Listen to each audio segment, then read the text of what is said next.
மூலம் பிதாவே ஆமென். Amen. Amen. Well, good evening, everyone.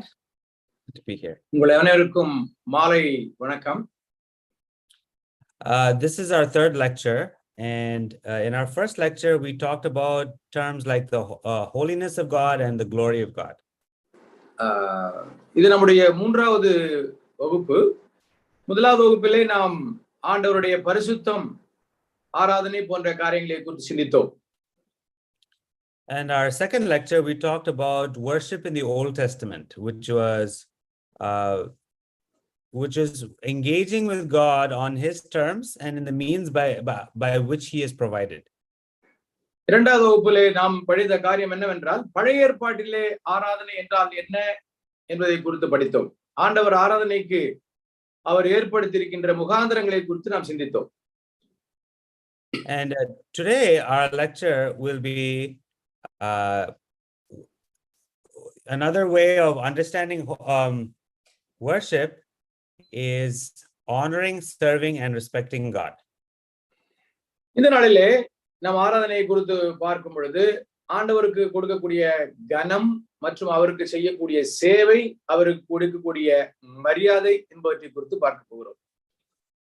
So the rest of this lecture we'll just look at three things: how worship was in the Old Testament is honoring God, how worship is serving God, and worship is respecting God.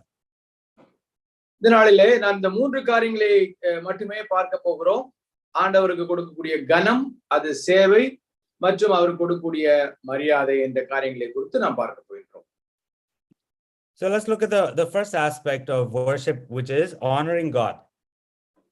ஆராதனை என்பது தேவனுக்கு செலுத்த வேண்டிய அந்த கனம் என்பதை குறித்து பார்க்க போகிறோம். Now honoring, I would say, is more this grateful submission. I would say that's maybe a better word. What is that, brother? Please repeat. Grateful submission to God. That's another way of honoring. ஆண்டவருக்கு நாம் நம்மை சமர்ப்பணம் செய்வது, மிக்க மரியாதையோடு மதிப்போடு நாம் நம்மை அவருக்கு முன்பதாக நாம் சமர்ப்பணம் செய்வது. Okay. Now the word that is used a lot in non-biblical literature for worship, the Greek word is proskunein. அதாவது வேதத்தில் இல்லாதபடி வேதத்திற்கு வெளியே இருக்கக்கூடிய இடங்களிலே நாம் ஆராதனை குறித்து பார்க்கும் பொழுது முதலாவதாக நாம் பார்க்கக்கூடிய ஒரு காரியம் கிரேக்க வார்த்தை குறித்து பார்க்கிறோம். அதிலே ப்ரோஸ்குனேன் என்ற வார்த்தை பயன்படுத்தப்பட்டிருக்கிறது. Now, I usually don't like talking about different Greek words and Hebrew words, but I think it is important to know how these different words were used in the Old Testament. அதாவது கிரேக்க வார்த்தையோ எபிரேய வார்த்தையோ குறித்து படித்துக் கொண்டிருப்பதில்லை எனக்கு அவ்வளவு ஆர்வம் இல்லை. ஆனால் பழைய ஏற்பாட்டிலே அது எப்படி இருக்கிறது என்பதை குறித்து நாம் கவனிக்க வேண்டியது கடமை. So when the Greek writers use this word proskunein outside of the Bible, it was a display of adoration to someone that is higher rank than they. அதாவது கிரேக்க வார்த்தையிலே ப்ரோஸ்குனேன் என்று சொல்லப்பட்ட வார்த்தை மற்றவர்களை புகழுவது என்று அதற்கு அர்த்தமாக இருக்கிறது. So proskunein is like made up of two smaller words. Pros means coming toward, and kinein means to kiss. ப்ரோஸ்குனேன் என்ற வார்த்தையானது இரண்டு சிறிய வார்த்தைகளால் அமைந்திருக்கிறது. ப்ரோஸ் என்று சொல்லும் பொழுது அது முன்பாக வருவது, கினேன் என்ற வார்த்தைக்கு அங்கே முத்தமிடுவது என்று பொருள். So it's literally means like you're blowing a kiss to someone who is greater than you. உங்களை விட உயர்வாக உள்ளவர்களுக்கு நீங்கள் பணிந்து குனிந்து அவர்களுக்கு முத்தமிடுகிறீர்கள் என்று பொருள். It could also mean, casting yourself down, like putting yourself face down on the ground and kissing the feet of that person. நீங்கள் அங்கே தரையிலே விழுந்து அவருடைய கால்களை முத்தமிடுவது என்று பொருள். And if you didn't kiss the feet, you would maybe at least kiss the tip of his garment. நீங்கள் அப்படி முத்தமிடும் பொழுது அந்த யாரை நீங்கள் ஆராதிக்கிறீர்களோ, யாருக்கு வணக்கம் செலுத்துகிறீர்களோ, அவர்களுடைய ஆடையினுடைய ஓரத்தை நீங்கள் முத்தமிடுகிறீர்கள். And sometimes you would not feel worthy to touch even his clothes. You would kiss the ground. நீங்கள் சில சமயத்தில் என்ன நினைக்கக்கூடும் என்றால், அவருடைய ஆடையை கூட தொடுவதற்கு நமக்கு தகுதி இல்லை என்று அங்கே பூமியை முத்தமிடலாம். The word proskynēn is also used to talk about, to describe someone who is kneeling before someone. proskynēn என்ற வார்த்தை மற்றவர்களுக்கு முன்பதாக முழங்கால் படியிடுவது என்ற ஒரு பதத்தையும் அங்கே பார்க்கின்றோம். And in Greek literature, it is also used to refer to someone who is bowing down before his god, an idol or something. அங்கே தன்னுடைய தேவனுக்கு முன்பதாக, விக்கிரகத்துக்கு முன்பதாக அங்கே வணங்குவது என்ற ஒரு பொருளும் அங்கே இருக்கிறது. And so it's just a way that the Greek writers would use to express the devotion of somebody to their god also. அவங்களுடைய கடவுளுக்கு அவர்களுக்கு கொடுக்கக்கூடிய அந்த ஒரு அர்ப்பணிப்பு அல்லது தியானம் என்பதை குறித்து வாசிக்கின்றோம். Okay, now let's look at how the word worship is used in the Septuagint, which is the Greek translation of the Old Testament. இப்பொழுது செப்டுஜின்ட் என்று அழைக்கப்படக்கூடிய கிரேக்க மொழிபெயர்ப்பு, ஹீப்ரு வேதத்தினுடைய கிரேக்க மொழிபெயர்ப்பிலே இந்த வார்த்தை எப்படி பயன்படுத்தப்பட்டிருக்கிறது என்பதை குறித்து பார்க்க போகிறோம். So this word, the word in the Septuagint is different from proskynēn, but sometimes it's it's also used in, sorry, it is the same word proskynēn, and it's translated from a Hebrew word called hitapsa. இங்கே வேறொரு எபிரேய வார்த்தையிலிருந்து proskynē என்ற ஒரு கிரேக்க வார்த்தை கண்டுபிடிக்கப்பட்டுள்ளது. The word is used over 170 times in the Septuagint. இங்கே அந்த செப்டுஜின்ட் சொல்லப்பட்ட கிரேக்க மொழிபெயர்ப்பிலே 170 முறை அந்த வார்த்தை ஆராதனை என்ற வார்த்தை பயன்படுத்தப்பட்டிருக்கிறது. And the understanding in Hebrew is a little different from the Greek understanding of the word, in the sense that the Hebrews would not generally fall down to the ground, but they would just bend over at the waist. எபிரேயர்களை குறித்து பார்க்கும் பொழுது, அந்த இஸ்ரவேலர்களை குறித்து பார்க்கும் பொழுது அப்படியே தரையிலே சாஷ்டாங்கமாக யாருக்கு முன்பதாக விழமாட்டார்கள், அவர்கள் அப்படி வணங்குவார்கள். அப்படி the word is also used to just greet other people. மற்றவர்களை வாழ்த்துவதற்கும் கூட தங்களுடைய தலையை சற்று தாழ்த்தி காட்டுவார்கள். For example, maybe someone can read Exodus 18 verse 7, where Moses I will read that. Moses is meeting his father-in-law Jethro. 18வது அதிகாரத்திலே 7வது வசனத்தை வாசிக்கிறோம். அப்பொழுது மோசே தன் மாமனுக்கு எதிர்கொண்டு போய் அவனை வணங்கி முத்தம் செய்தார். So in that one, you see when Moses meets his father-in-law, he bows down to the ground. That's the same word, proskynēn. இங்கே கிரேக்க வார்த்தை பயன்படுத்தப்பட்டிருக்கிறதுல proskynē என்ற வார்த்தை, அதை தான் இங்கேயும் வாசிக்கிறோம். அங்கே மோசே தன்னுடைய மாமனுக்கு எதிராக சென்று அங்கே அவரை வணக்கம் செலுத்துகிறார். So it could be used as a form of greeting sometimes. ஒருவர் பார்த்து வாழ்த்துதல் கூறுவது என்று கொள்ளலாம். Sometimes it's used when people meet angels.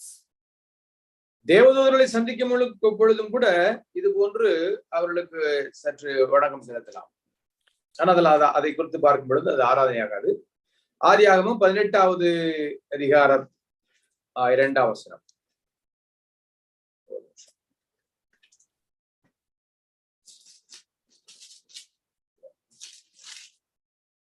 தன் கண்களை ஏறெடுத்து பார்க்கும் போது இதோ 3 புருஷர் அவனுக்கு எதிரே நின்றார்கள். அவர்களை கண்டவுடனே அவன் கூடார வாசலில் இருந்து அவர்களுக்கு எதிர்கொண்டு ஓடி தரை மட்டும் குனிந்து என்று வாசிக்கிறோம். Yeah. And many times in the Old Testament, whenever God gives somebody some special revelation or a divine disclosure, people will respond in worship, and that word worship is used. இந்த மாதிரி நாம் பார்க்கும் பொழுது சில சமயத்துல இது போன்ற இடங்களிலும் அந்த அங்க வணங்கக்கூடிய வார்த்தையை குறித்து, குனிந்து வணங்குற வார்த்தையை குறித்து பார்க்கிறோம். அதுவும் ஆராதனை குறித்த வார்த்தையாக இருக்கிறது.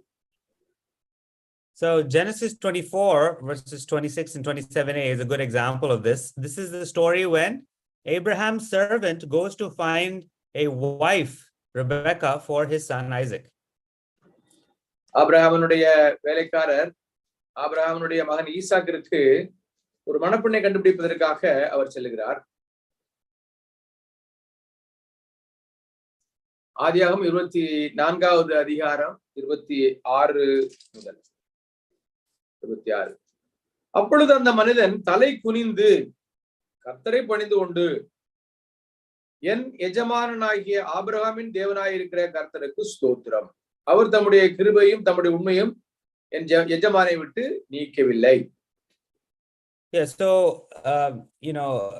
the servant had asked God, please, Lord, if let the woman who comes to offer to water my camels and give me a drink, let her be the one who you have chosen for Isaac. And then when that Rebecca does that, he knows it's from the Lord, and so he responds in that word worship.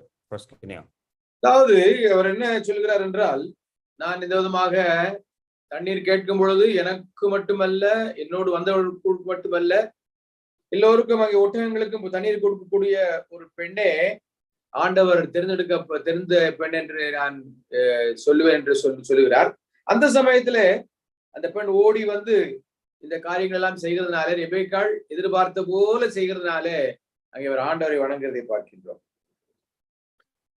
Similar thing we see in Exodus chapter 4, when Moses and Aaron say that God is going to deliver you from Pharaoh. The people are very happy, and so they respond in worship. That's what it says. Exodus 4 verses 30 and 31. யாத்திராகமம் 4வது அதிகாரம் 30-31 இப்படி வாசிக்கின்றோம். கர்த்தர் மோசேக்கு சொல்லி சகல வார்த்தைகளையும் ஆரோன் சொல்லி ஜனங்களின் கண்களுக்கு முன்பதாக அந்த அடையாளங்களும் செய்தார். ஜனங்கள் விசுவாசித்தார்கள். கர்த்தர் இஸ்ரவேல் புத்திரை சந்தித்தார் என்றும் அவர்கள் படும் உபத்திரவங்களை கண்ணோக்கி பார்த்தார் என்றும் அவர்கள் கேட்ட பொழுது தலை குனிந்து தொழுது கொண்டார்கள். So the people respond in worship after this divine revelation that they received. அங்கே ஆண்டவரை, அந்த தேவனை அவர்கள் தலை குனிந்து தொழுது கொண்டார்கள் என்று வாசிக்கின்றோம். We also see the same thing happen when Gideon, hears the interpretation of the dream in Judges 7:15, and then he really understands that God is going to deliver the Israelites from the Midianites. நியாயாதிபதிகளுடைய புத்தகம் 7வது அதிகாரம் 15வது வசனத்திலே கிதியோன் அந்த சொப்பனத்தையும் அதன் வியார்த்தியையும் கேட்டபொழுது அவன் பணிந்து கொண்டு என்று நாம் வாசிக்கின்றோம். கிதியோனை குறித்து பார்க்கும் பொழுது கிதியோனுக்கு அந்த சொப்பனம் நடைபெற போகிறது என்று கேள்விப்பட்டு அவர் கர்த்தரை பணிந்து கொள்கிறார். So the word proskuneo is used as a spontaneous response when God gives some special revelation. கர்த்தர் ஒரு வெளிப்படையான ஒரு காரியத்தை வெளிப்படுத்தும் பொழுது, ஒரு தரிசனத்தை காட்டும் பொழுது அங்கே மக்கள் அங்கே வணங்குறதை பார்க்கின்றோம். The word is also used in the context of this ritual, the religious ritual, like sacrifice or some other thing. சில சமயத்துல சில சடங்குகளை செய்யும் பொழுதும் கூட இந்த வார்த்தையை பயன்படுத்தப்பட்டிருக்கிறதை நாம் பார்க்க முடியும். Example, Deuteronomy 26 verses 1-11. உபாகமம் 26வது அதிகாரம் முதல் 11 வசனங்களை நாம் வாசிப்போம். உன் தேவனாகிய கர்த்தர் உனக்கு சுதந்திரமாக கொடுக்கும் தேசத்தில் நீ போய் சேர்ந்து அதை கட்டிக்கொண்டு அதில் வாசம் பண்ணும் போது உன் தேவனாகிய கர்த்தர் உனக்கு கொடுக்கும் உன் தேசத்தில் நீ பயிரிடும் நிலத்தின் கனிகளில் எல்லாம் முந்தின பலனை எடுத்து ஒரு கூடையிலே வைத்து உன் தேவனாகிய கர்த்தர் தமது நாமம் விளங்கும்படி தெரிந்து கொண்டிருக்கும் ஸ்தானத்திற்கு போய் அந்நாட்களில் இருக்கும் ஆசாரியனிடத்தில் சென்று அவனை நோக்கி, கர்த்தர் எங்களுக்கு கொடுக்க நம்முடைய பிதாக்களுக்கு ஆணையிட்ட தேசத்தில் வந்து சேர்ந்தேன் என்று இன்று உம்முடைய தேவனாகிய கர்த்தருடைய சந்நிதியில் அறிக்கையிடுகிறேன் என்பாயாக. அப்பொழுது ஆசாரியன் அந்த கூடையை உன் கையிலிருந்து வாங்கி அதை உன் தேவனாகிய கர்த்தரின் பலிபீடத்திற்கு முன்பதாக வைக்க கடவன். அப்பொழுது நீ உன் தேவனாகிய கர்த்தருடைய சந்நிதியில் நின்று வசனத்தை சொல்ல வேண்டியது என்னவென்றால், என் தகப்பன் அழிவுக்கு நேரான சீரியா தேசத்தானாயிருந்தான். அவன் கொஞ்ச ஜனங்களோட எகிப்திற்கு போய் அவ்விடத்தில் பரதேசியாய் சஞ்சரித்து அங்கே பெரிய பலத்து திரட்சியான ஜாதியானான். எகிப்தியர் எங்களை ஒடுக்கி எங்களை சிறுமைப்படுத்தி எங்கள் மேல் கடினமான வேலையை சுமத்தின போது எங்கள் பிதாக்களின் தேவனாகிய கர்த்தரை நோக்கி கூப்பிட்டோம். கர்த்தர் எங்கள் சத்தத்தை கேட்டு எங்கள் சிறுமையும் எங்கள் வருத்தத்தின் பலனையும் எங்கள் ஒடுக்கத்தையும் பார்த்து எங்களை பலத்த கையினாலும் ஓங்கிய புயத்தினாலும் மகா பயங்கரங்களினாலும் அடையாளங்களினாலும் அற்புதங்களினாலும் எகிப்திலிருந்து புறப்பட பண்ணி எங்களை இவ்விடத்திற்கு அழைத்து வந்து பாலும் தேனும் ஓடுகிற தேசமாயிருக்கிற இந்த தேசத்தை எங்களுக்கு கொடுத்தார். இப்பொழுதும் இதோ கர்த்தாவே, தேவரீர் எனக்கு கொடுத்த நிலத்தினுடைய கனிகளின் முதற் பலனை கொண்டு வந்தேன் என்று சொல்லி அதை உன் தேவனாகிய கர்த்தருடைய சந்நிதியில் வைத்து உன் தேவனாகிய கர்த்தருடைய சந்நிதியில் பணிந்து நீயும் லேவியனும் உன்னிடத்தில் இருக்கிற பரதேசியும் உன் தேவனாகிய கர்த்தர் உனக்கு உன் வீட்டாருக்கும் அனுகிரகம் பண்ணின சகல நன்மைகள் நிமித்தமும் சந்தோஷப்படுவீர்களாக. அங்கே பணிந்து என்ற வார்த்தையை பார்க்கின்றோம். So in this chapter we see when the people bring their first fruits and tithes, God is giving a series of instructions to the people. அங்கே தங்களுடைய முதல் பலனை கொண்டு வரும் பொழுது கர்த்தர் அவர்களுக்கு சில காரியங்களை அவர்கள் குறிப்பாக சொல்லிக் கொடுக்கின்றார். So he says, you need to do this, then you need to say this, and then afterwards in verse 10 you need to worship, proskuneo before the Lord. எல்லாம் செய்ததுக்கு அப்புறமாக நீங்கள் கர்த்தரை பணிந்து கொள்ள வேண்டும் என்று அவர் கூறுகிறார்.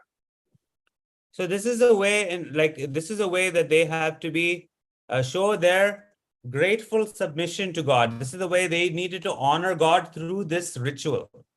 தங்களுடைய சடங்குகள் மூலமாகவும் அங்கே குனிந்து பணிந்து கொள்வதன் மூலமாகவும் தேவனை ஆராதித்தார்கள் என்று வாசிக்கிறோம். Let's also look at 1 Chronicles 29. அடுத்து நாம் பார்க்க போகின்ற வசனம் 1 நாளாகமம் 29வது அதிகாரம் verses 10 to 19. 1 நாளாகமம் 29 10 முதல் 19 வரை.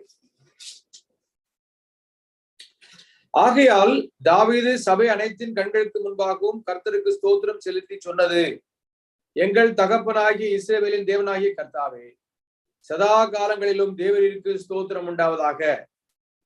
கர்த்தாவே, மாட்சிமையும் வல்லமையும் மகிமையும் ஜெயமும் மகத்துவமும் உம்முடையவைகள். வானத்திலும் பூமியிலும் உள்ளவைகள் எல்லாம் உம்முடையவைகள். கர்த்தாவே, ராஜ்யம் உம்முடையது. தேவரீர் எல்லாருக்கும் தலைவராய் வந்திருக்கிறீர். ஐஸ்வர்யமும் கனமும் உம்மாலே வருகிறது. தேவரீர் எல்லாவற்றையும் ஆளுகிறவர். உம்முடைய கரத்திலே சத்துவமும் வல்லமையும் உண்டு. எவரையும் மேன்மைப்படுத்தவும் பலப்படுத்தவும் உம்முடைய கரத்தினால் ஆகும். இப்போதும் எங்கள் தேவனே, நாங்கள் உமக்கு ஸ்தோத்திரம் செலுத்தி உமது மகிமையுள்ள நாமத்தை துதிக்கிறோம். இப்படி மனப்பூர்வமாய் கொடுக்கும் திராணி உண்டாவதற்கு நான் எம்மாத்திரம், என் ஜனங்கள் எம்மாத்திரம், எல்லாம் உம்மால் உண்டானது. உமது கரத்திலே வாங்கி உமக்கு கொடுத்தோம். உமக்கு முன்பாக நாங்கள் எங்கள் பிதாக்கள் எல்லாரை போலவும் அரதேசிகளும் பரதேசிகளுமாயிருக்கிறோம். பூமியின் மேல் எங்கள் நாட்கள் ஒரு நிழலை போல இருக்கிறது. நிலைத்திருப்போம் என்ற நம்பிக்கை இல்லை. எங்கள் தேவனாகிய கர்த்தாவே, உம்முடைய பரிசுத்த நாமத்திற்கென்று உமக்கு ஒரு ஆலயத்தை கட்டுகிறதுக்கு நாங்கள் சவதரித்திருக்கிற இந்த பொருட்கள் எல்லாம் உம்முடைய கரத்திலிருந்து வந்தது. எல்லாம் உம்முடையது. என் தேவனே, நீர் இருதயத்தை சோதித்து உத்தமவனத்தில் பிரியமாயிருக்கிறேன் என்று அறிவேன். இவையெல்லாம் நான் உத்தம இருதயத்தோடு மனப்பூர்வமாய் கொடுத்தேன். இப்போது இங்கே இருக்கிற உம்முடைய ஜனமும் உம்முடைய உமக்கு மனப்பூர்வமாய் கொடுக்கிறதை கண்டு சந்தோஷித்தேன். ஆபிரகாம், ஈசாக்கு, இஸ்ரவேல் என்னும் எங்கள் பிதாக்களின் தேவனாகிய கர்த்தாவே, உமது ஜனத்தின் இருதயத்தில் உண்டான இந்த சிந்தையும் நினைவையும் என்றைக்கும் காத்து அவர்கள் இருதயத்தை உமக்கு நேராக்கியறலும். என் குமாரனாகிய சாலமோன் உம்முடைய கற்பனைகளையும் உம்முடைய சாட்சிகளையும் உம்முடைய கட்டளைகளையும் கை கொள்ளும் படிக்கும் இவள் எல்லாவற்றையும் செய்து நான் ஆயத்தம் அடைந்த இந்த அரண்மனையை கட்டும்படிக்கு அவனுக்கு உத்தம இருதயத்தை காத்தரலும் தந்தரலும் என்றான். Yes, brother, I have finished. Yeah. So in this one, again, this is an act of David showing honor to God, gratefully submitting to God for everything that God has done for them. தேவன் தனக்கும் தன்னுடைய நாட்டிற்கும் செய்தவற்றுக்காக அங்கே அவன் மிக மரியாதையோடு தேவனுக்கு நேரே ஆராதனை செலுத்தி விண்ணப்பம் செய்வதை பார்க்கின்றோம். And so all those gifts that he has received from the people and his own gifts, he is offering to God. And in that spirit of the offering, he's also worshiping. That's the word that is used in this passage. இந்த பகுதியில் நான் வாசித்த காரியம் என்னவென்றால் தேவனிடத்திலிருந்து வாங்கி தேவனிடத்திலே பெற்றுக் கொள்கிறார். அவருடைய மனத்தை குறித்து பார்க்கும் பொழுது அவர் மனப்பூர்வமாய் தேவனுக்கு கொடுத்து அவரை ஆராதிக்கின்றதை நாம் இங்கே வாசித்தோம். So like we see that this word is used to greet other people, angels. நாம் என்ன பார்த்தோம் என்றால் இந்த வார்த்தையானது மற்றவர்களை வாழ்த்துவதற்கு அந்த தேவதூதர்களையும் கூட வாழ்த்துவதற்கு இது பயன்படுத்தப்பட்டிருக்கிறது என்று வாசித்தோம். It's used as a spontaneous response when God gives some revelation. தேவன் வெளிப்படுத்தலை கொடுக்கும் பொழுது அப்படியே உடனடியாக வரக்கூடிய ஒரு பிரதிபலிப்பாக அதை நாம் பார்க்கின்றோம். It's a word that's used when you want to show respect to God in a religious ritual setting. அங்கே நம்ம ஆண்டவரிடத்துல வரும் பொழுது சில சடங்குகளை செய்து கொண்டு வருகிறோம். அந்த சடங்குகள் செய்யும் பொழுதும் அங்கே ஆராதனை செய்யப்படுகிறது என்று வாசித்தோம். And finally, this word is used as a general call to God's people to come and worship him. இதை அடுத்து நாம் பார்க்கும் பொழுது என்ன பார்க்கிறோம் என்றால் அதை சுற்றி பார்க்கும் பொழுது அது ஆண்டவர் அங்கே அழைப்பு, அதாவது ஆராதனைக்கு பொதுவாக எல்லோரையும் அழைக்கின்ற ஒரு அழைப்பாக பார்க்கின்றோம்.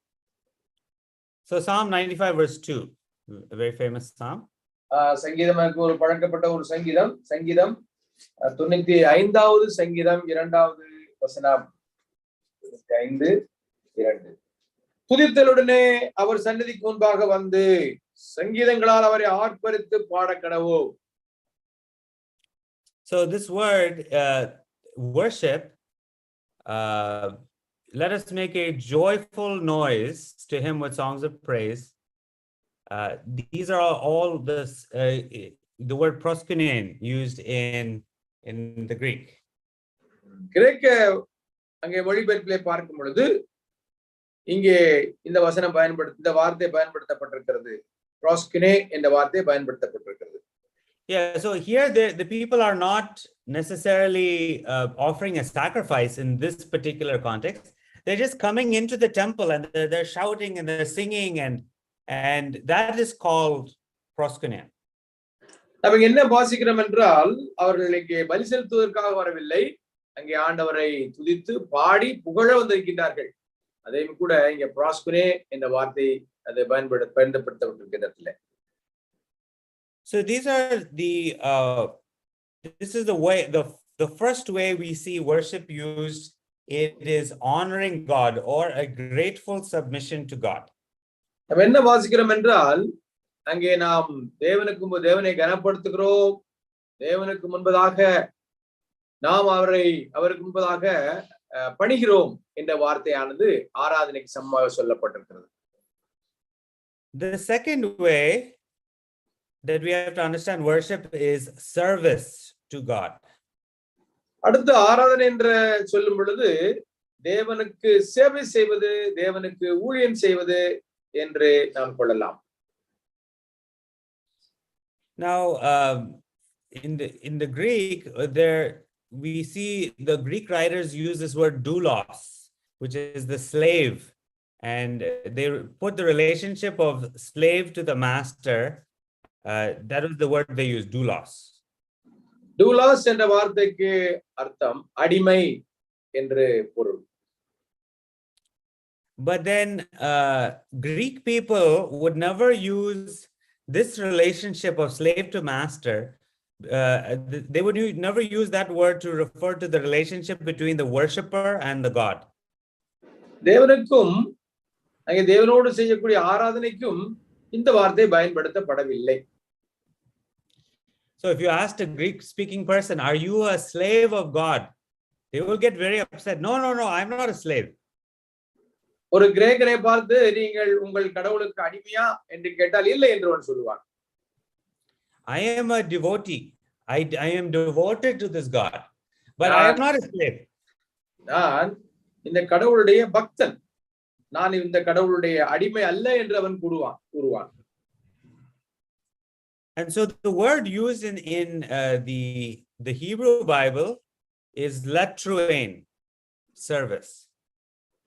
எபிரேய வார்த்தையானது லாட்ருயின் என்ற வார்த்தை பயன்படுத்தப்பட்டிருக்கிறது. அதற்கு சேவை அல்லது ஊழியம் என்று பொருள். Yeah, so when you see, the reason I'm mentioning this is because, if you see, there's one word called proskinein that means these kind of things, which I said, those 4 things. But latruin means specifically service. நாம் இதுவரைக்கும் பார்த்தோம். இந்த ப்ரோஸ்கினே என்ற வார்த்தைக்கு உள்ள 4 அர்த்தங்களை ஏற்கனவே பார்த்து விட்டோம். இப்பொழுது நாம் இந்த லாட்ரின் என்ற வார்த்தைக்கு அர்த்தம் அங்கே ஊழியம் அல்லது அங்கே சேவை என்று பார்க்கின்றோம். And this word worship as service or latruin refers mainly to the service of the whole people, all the people of Israel. இஸ்ரவேல் ஜனத்திற்கு முழுவதுமாக செய்யக்கூடிய சேவை என்று நாம் பார்க்கின்றோம். So we should read from Deuteronomy 10. உபாகமம் 10வது அதிகாரம் 12 மற்றும் 13 வசனங்கள். இப்பொழுதும் இஸ்ரவேலே, நீ உன் தேவனாகிய கர்த்தருக்கு பயந்து அவர் வழிகளில் எல்லாம் நடந்து அவரிடத்தில் அன்பு கூர்ந்து உன் முழு இருதயத்தோடும் உன் முழு ஆத்துமாவோடும் உன் தேவனாகிய கர்த்தரை சேவித்து. So that word serve the Lord your God, that is latruin, that is the word. நாம் வாசித்தோம் அல்லவா இந்த வார்த்தை, கர்த்தரை சேவித்து என்ற வார்த்தை, அதுதான் ஆராதனைக்கு பயன்படுத்தக்கூடிய ஒரு வார்த்தை. And this word always referred to the worship of the people as a whole. இந்த வார்த்தையானது அந்த மக்கள் முழுவதுமாக சேர்ந்து தேவனை ஆராதிப்பதை அது குறிக்கிறது. Yeah.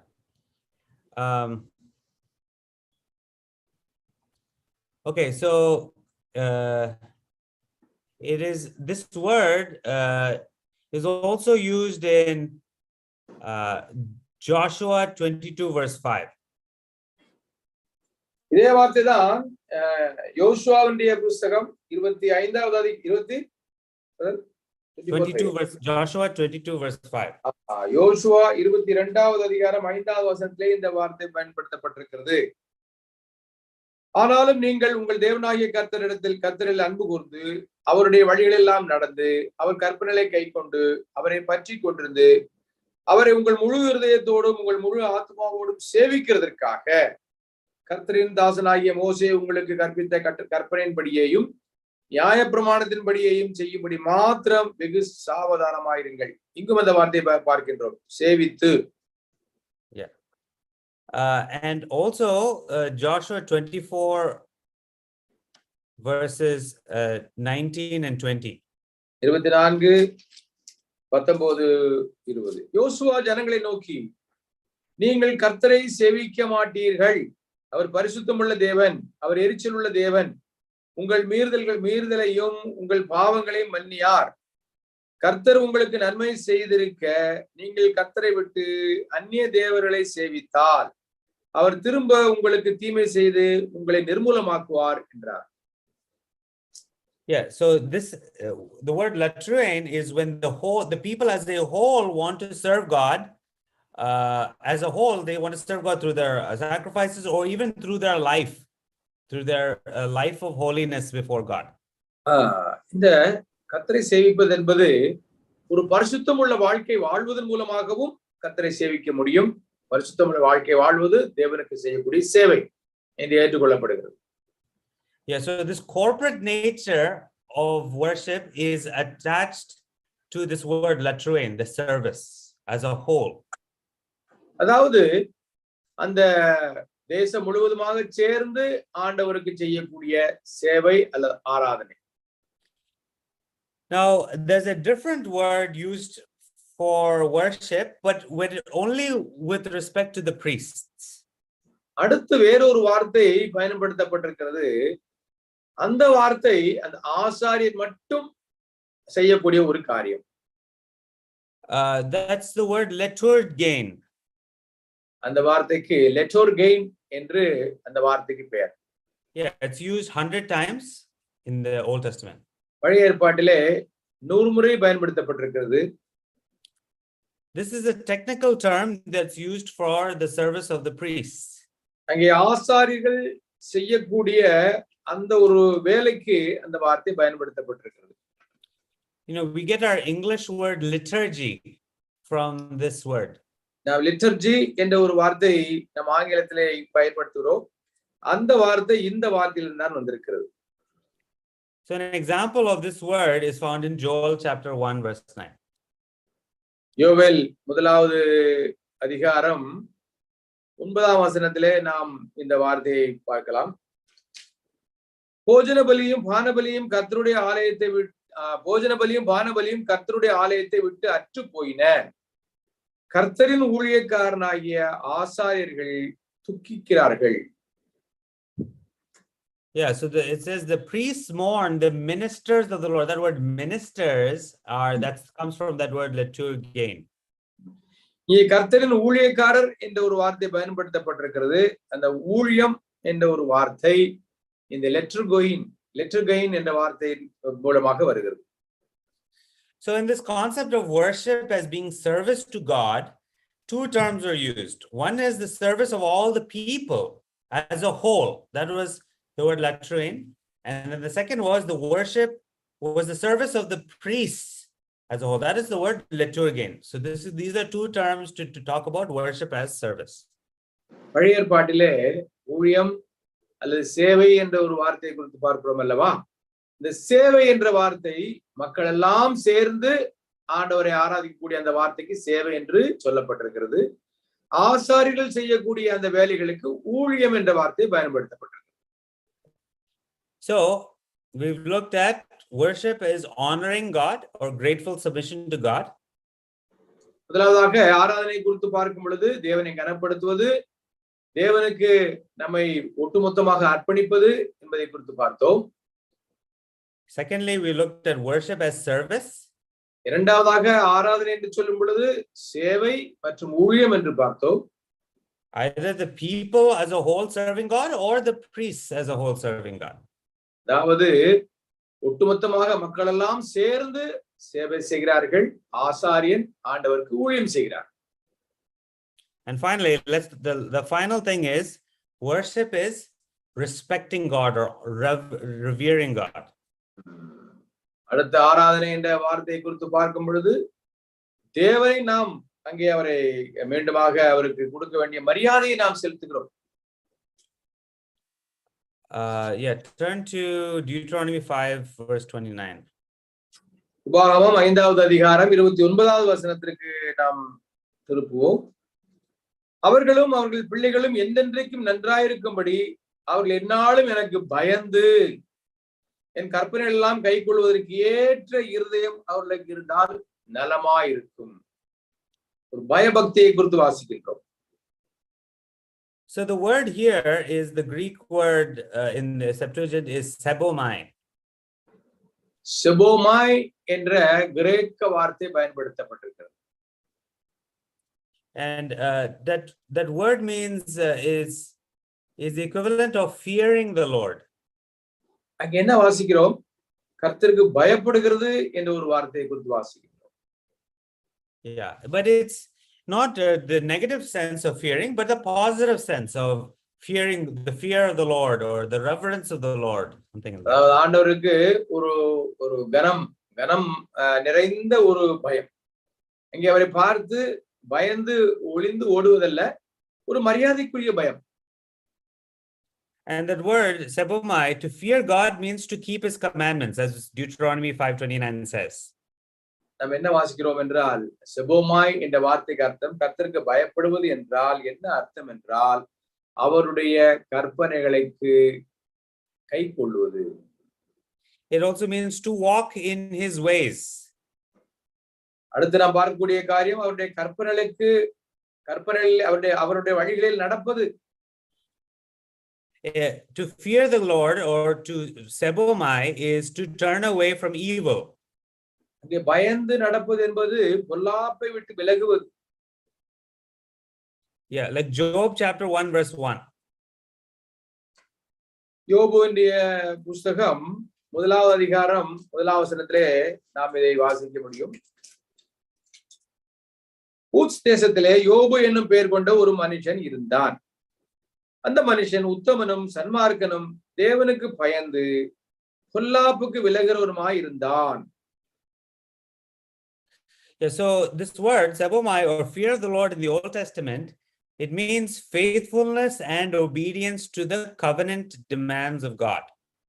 அங்கே தேவனுக்கு பயப்படுவது என்றால் அங்கே மக்களோடு கூட ஆண்டவர் செய்த அந்த உடன்படிக்கையின் கட்டளைகளுக்கு அவர்கள் கீழ்ப்படிவது.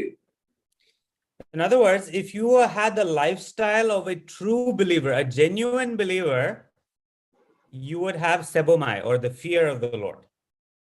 நீங்கள் உண்மையான ஒரு விசுவாசியாக இருந்தால் உங்களுக்கு இந்த தேவனுக்கு பயப்படக்கூடிய பயம் இருக்கும். Yeah, because you had a reverence for God, you would not have commit adultery with another woman. நீங்கள் தேவனுக்கு பயப்படுவதனாலே நீங்கள் வேறொரு ஸ்திரியோடு கூட விபச்சாரம் செய்ய மாட்டீர்கள். If you had sebomai or fear of the Lord, you would not lie or cheat. தேவனுக்கு பயப்படக்கூடிய பயம் இருந்தால் பொய் சொல்ல மாட்டீர்கள். And all those things. It's a lifestyle, and that is the way that you showed that you feared God. நீங்கள் பயப்படுகிறீர்கள் என்றால் அது உங்களுடைய வாழ்க்கை முறை. So this is the third way worship is reverence or respect or fear of the Lord. மூன்றாவதாக பார்க்கிறோம் அங்கே ஆராதனை என்று சொல்லும் பொழுது தேவனுக்கு பயப்படுவது, தேவனுக்கு ஒரு கனத்தையும் அங்க ஒரு மரியாதை கலந்த ஒரு பயத்தை நாம் காட்டுவது. So worship in the Old Testament is seen in three ways. I'm saying it again. This is the summary of the class. நாம் என்ன சொல்கிறேன் என்றால் பழைய ஏற்பாட்டிலே ஆராதனை என்று சொல்லும் பொழுது என்னென்ன காரியங்களை பார்த்தோம் என்று நான் உங்களுக்கு கூறினேன். So firstly, worship is an attitude of adoration to God as a great king. So ஆராதனை என்று சொல்லும் பொழுது ஒரு பெரிய ராஜாவிற்கு நாம் அவரை போற்றி புகழுவது. You could express that honor in silence or by a gesture. நீங்கள் அவருக்கு கொடுக்கக்கூடிய கனத்தை அப்படி அமைதியாக இருந்து அவருக்கு கனத்தை கொடுக்க முடியும். அதே சமயத்திலே அவரை போற்றி புகழ்ந்தும் நீங்கள் அவருக்கு கனத்தை கொடுக்க முடியும். Yeah, and you could make it spontaneously when after God gave some specific revelation to you, or maybe in the course of a sacrifice. நீங்கள் ஆண்டவர் உங்களுக்கு சில வெளிப்பாடுகளை கொடுக்கும் பொழுது அந்த வெளிப்பாடுகளுடைய ஒரு பிரதிபலிப்பாகவும் நீங்கள் அவரை ஆராதிக்க முடியும். அதே சமயத்திலே திட்டமிட்டு அவருக்கு சில சடங்குகளை செய்து சில பலிகளை கூட செலுத்த முடியும். அப்படியாக ஆண்டவரை ஆராதிக்க முடியும். So that is worship as honoring God or grateful submission to God. நீங்கள் தேவனை கனப்படுத்துகிறீர்கள், அவருக்கு நீங்கள் அர்ப்பணிக்கிறீர்கள். The second way is serving God. இரண்டாவதாக தேவனுக்கு ஊழியம் செய்கிற காரியங்களை குறித்து வாசித்தோம். And there was a service as a people that we would do, and then the service of the priests. என்ன பார்த்தோம் என்றால் அங்கே மக்களும் சேவை செய்தார்கள், ஆசாரியர்களும் ஊழியம் செய்தார்கள். And the third way is worship is respecting God or fearing God. மூன்றாவதாக பார்க்கும் பொழுது ஆராதனை என்று சொல்லும் பொழுது தேவனுக்கு பயபக்தியோடு அவருக்கு செலுத்த வேண்டிய மரியாதையை செலுத்துவது. This means obeying his commandments in your day-to-day life. நம்முடைய வாழ்க்கையிலே அவருடைய கற்பனைகளுக்கு கீழ்ப்படிவது. Now, if we see our own life today in the New Testament, when we worship, we also should honor God as a great king. புதிய ஏற்பாட்டிலே பார்க்கும் பொழுது நாம் ஆண்டவர் ஒரு பெரிய ராஜாவாக நாம் அவரை ஆராதிக்க வேண்டியது, அவரை கனப்படுத்துவது நம்முடைய கடமை. We also, as priests and the people of God, we serve God as a community together. We serve. நாம் இப்பொழுதும் கூட ஒட்டுமொத்தமாக சேர்ந்து அவரை ஆராதிக்கிறோம், அவருக்கு சேவை செய்கிறோம். And also, even as Christians today, we worship generally in our worship by fearing the Lord through our lives, the way we live holy lives. நாம் பரிசுத்தமான வாழ்க்கை வாழ்வதன் மூலமாக நாம் தேவனை ஆராதிக்கின்றோம். In the New Testament, we will see worship is definitely much more. You have a much more richer meaning to these three things. இந்த மூன்று காரியங்களையும் விட மிக அதிகமாக புதிய ஏற்பாட்டிலே நாம் ஆராதனை குறித்து அதிகமான காரியங்களை பார்க்கின்றோம். And the person that changes worship now in the new covenant is the Lord Jesus. புதிய ஏற்பாட்டிலே இந்த ஆராதனையை ஒட்டுமொத்தமாக மாற்றி அமைப்பவர் கர்த்தராகிய இயேசு கிறிஸ்து. So in our next class, we will talk about how Jesus in the new covenant, he comes and he gives new meaning to a lot of these Old Testament concepts. அடுத்த வகுப்பிலே கர்த்தராகிய இயேசு கிறிஸ்து பழைய ஏற்பாட்டிலே சொல்லப்பட்ட இந்த காரியங்களுக்கு எல்லாம் இதைவிட சிறப்பாக என்னென்ன காரியங்களை அவர் சொல்லுகிறார் என்பதை குறித்து நாம் அடுத்த வகுப்பிலே பார்க்க போகிறோம். So I would encourage you, brothers and sisters, to worship the Lord this week. இந்த வாரத்தில் நாம் படித்த காரியங்களுடைய அடிப்படையிலே நாம் தேவனை ஆராதிக்க நான் உங்களை அன்புடன் அழைக்கின்றேன். Thank you. ஜெபிப்போம். நல்ல ஆண்டவரே, இந்த இனிய இரவு பொழுதிற்காக மீண்டுமாக உமக்கு நன்றி செலுத்துகிறோம். ஆராதனை குறித்து ஆழமாக எங்களுக்கு படிக்க கர்த்தர் உதவி செய்கிறீர். அதற்காக ஸ்தோத்திரம் ஆண்டவரே. பழைய ஏற்பாட்டிலே பார்க்கும் பொழுது தேவனை எப்படி அவர்கள் கனப்படுத்தினார்கள் என்பதை குறித்து பார்க்கிறோம். தங்களுடைய சடங்குகள் மூலமாக எப்படி ஆண்டவரை ஆராதித்தார் என்று பார்த்தோம். மக்கள் சேவை செய்து ஆசாரிகள் ஊழியம் செய்து கர்த்தரை எப்படி ஆராதித்தார் என்பதை குறித்து வாசித்தோம் ஆண்டவரே. அது மட்டுமல்ல, ஆராதனை என்பது ஏதோ ஒரு நாளிலே நடப்பது அல்ல. அனுதின வாழ்க்கை, அன்றென்றும் நாம் கர்த்தருக்கு பயந்து பரிசுத்தமான வாழ்க்கை வாழ்வது என்று எங்களுக்கு கற்றுக் கொடுத்திருக்காக ஸ்தோத்திரம் ஆண்டவரே. கற்றுக் கொடுத்த சகோதரன் பெஞ்சமின் அவர்களுக்காக ஜெபிக்கிறோம். நன்றி ஆண்டவரே. அவருக்காக, அவருடைய குடும்பத்திற்காக, அவர் செய்யக்கூடிய ஊழியர்களுக்காக ஜெபிக்கிறோம். கர்த்தர் கிருபையை தாரும். அதே போல கர்த்தாவே, இணைப்பிலே வந்திருக்கின்ற ஒவ்வொரு சகோதர சகோதரர்களுக்காக ஜெபிக்கிறோம். இந்த வாரத்திலே தொடர்ந்து அவர்கள் இந்த காரியங்கள் நினைவு கூர்ந்து ஆராதிக்க அவர்களுக்கு உதவி செய்யுங்க. இதில் வரக்கூடிய வாரத்தில் ஆண்டவரே, இன்னும் ஆழமாக இயேசு கிறிஸ்து இந்த ஆராதனை எப்படி, அந்த ஆராதனைக்கு இன்னும் எப்படி மெருகூட்டினார் என்பதை குறித்து படிக்க போகிறோம். படிக்க எங்களுக்கு உதவி செய்யுங்க. படித்த காரியங்களை என்னுடைய வாழ்க்கையிலே